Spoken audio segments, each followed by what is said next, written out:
The Ron Paul Institute for Peace and Prosperity welcomes you to 5 Minutes, 5 Issues. Starting in 5, 4, 3, 2, 1. Hello, I am Adam Dick, a Ron Paul Institute Senior Fellow. Let's start. Issue 1. The suggestion that the United States government just wanted to access information connected to one secured cell phone of one mass killer in San Bernardino, California, never rang true. The goal has always been much bigger. Soon after the Federal Bureau of Investigation announced it had accessed the information on a San Bernardino iPhone, the FBI sent a letter to police departments across America saying, "We are in this together," and promising to aid them in accessing information on electronic devices. What starts as a trickle threatens to become a flood. Expect the U.S. government to routinely aid in the overcoming of electronic devices' privacy protections in penny ante and victimless crime investigations from Podunk to New York City. Issue 2. With police militarization, we have seen war methods and machinery used by U.S., state, and local police across America. But sometimes the process works in reverse. Extreme actions employed in the criminal justice system against Americans can be used to justify similar actions against foreigners. Jeffrey K. reported Wednesday at Muckrock regarding U.S. government documents he obtained via a Freedom of Information Act request. The documents include U.S. Department of Defense talking points supporting subjecting people designated as unlawful enemy combatants to conditions including weeks on end of solitary confinement. The talking points document refers to the extensive use of solitary confinement in American prisons and the practice's subjection to numerous legal reviews in an effort to justify such treatment of detained foreigners as well.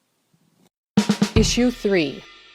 In January, Ron Paul Institute Executive Director Daniel McAdams wrote about former U.S. Ambassador to Syria, Robert Ford. McAdams stated that Ford not only was a chief architect of regime change in Syria, but actively worked with rebels to aid their overthrow of the Syrian government. McAdams also addressed how Ford has admitted that most of the moderates he backed were fighting alongside ISIS and Al-Qaeda. In short, Ford helped create the disastrous situation from which refugees are escaping, and helped advance groups responsible for terrorist actions in Syria and beyond. Earlier this year, Ford participated in an Intelligence Squared debate. In the debate, Ford argued in support of the proposition that the U.S. should let in 100,000 Syrian refugees. One of Ford's arguments for bringing 100,000 Syrian refugees into America is that, he says, rejecting the refugees will help ISIS's recruitment. No matter your position on allowing refugees into America, it may be best to look elsewhere for advice on what U.S. policies will help deter ISIS. Issue 4. The Senator Bernie Sanders run of state victories in the Democratic presidential nomination contest, which I discussed in episode 4 of 5 Minutes 5 Issues, has continued with wins in Wisconsin and Wyoming. But the pundits won't stop saying Sanders cannot overtake former Senator Hillary Clinton because of Clinton's support from superdelegates.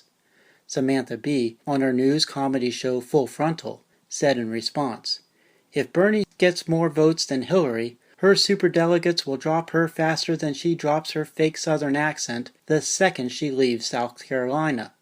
Bee points to how superdelegates jumped from supporting Clinton to supporting future President Barack Obama, as Obama won states in the 2008 contest.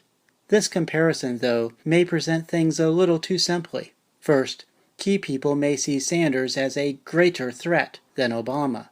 Second, if superdelegate votes make the difference, expect attempts to attach strings to shifting votes. Issue 5. U.S. House of Representatives Speaker Paul Ryan made news this week with his declaration that he would neither seek nor accept the presidential nomination at the Republican National Convention this summer. Just keep in mind that Ryan used definitive language last year to reject the possibility of him becoming House Speaker. That's a wrap. A transcript of this episode, including links to related information, is at the Ron Paul Institute blog.